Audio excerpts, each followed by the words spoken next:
President Trump is doubling down on his message the ceasefire agreement with Iran is over. But in the same post, he says Iran has asked to continue talks, and the U.S. has agreed. Now, this all comes after the U.S. and Iran traded blows over the last week, leading to an escalation that derailed the original truce made under the Memorandum of Understanding. Let's bring in CBS News senior national security correspondent Charlie D'Agata. Charlie, given what we saw this past week, what do you think? Can talks be salvaged here?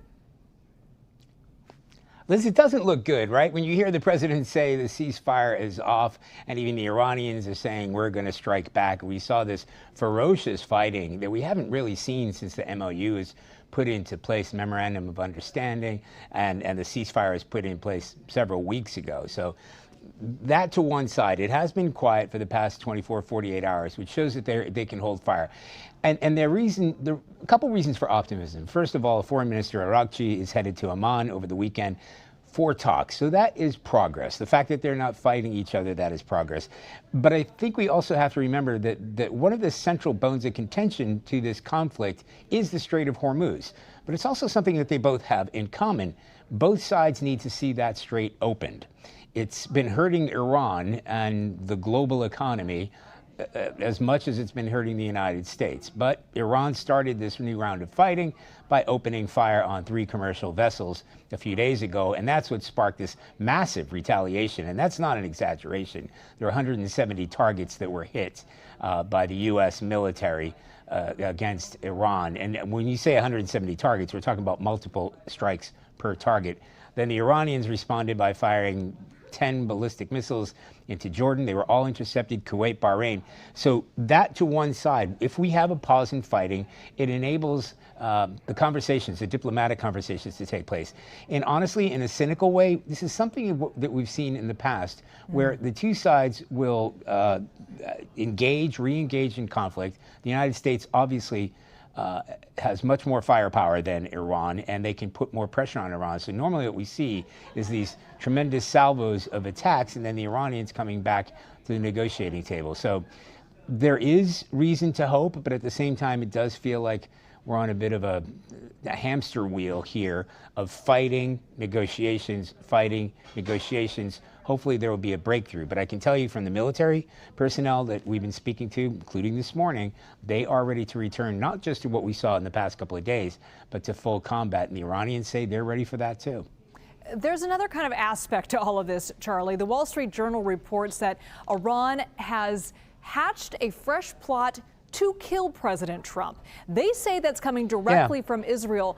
So how is the president responding to that, number one? I mean, I can imagine that that's impacting negotiations. How could it not?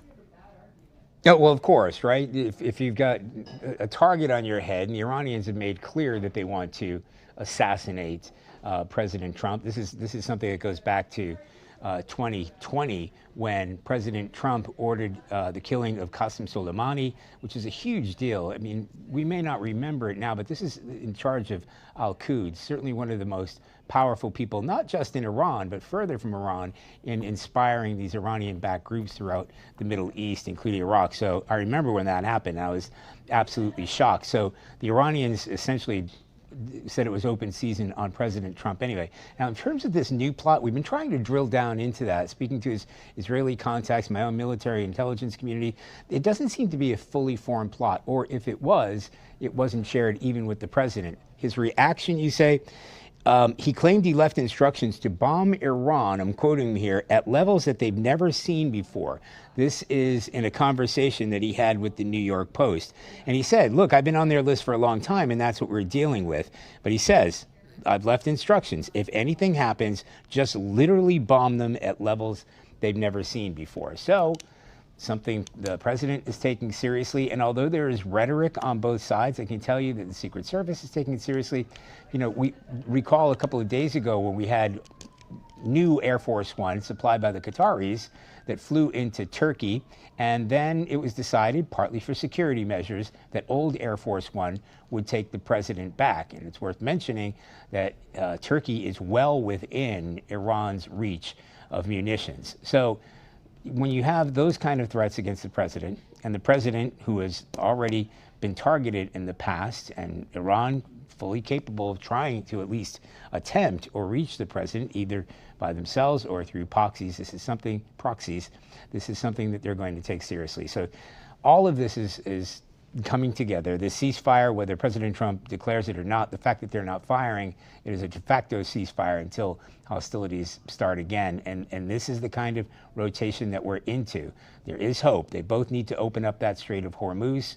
At the same time, they're both threatening each other with military action if one falls outside the lines again. Charlie D'Agata, thanks so much.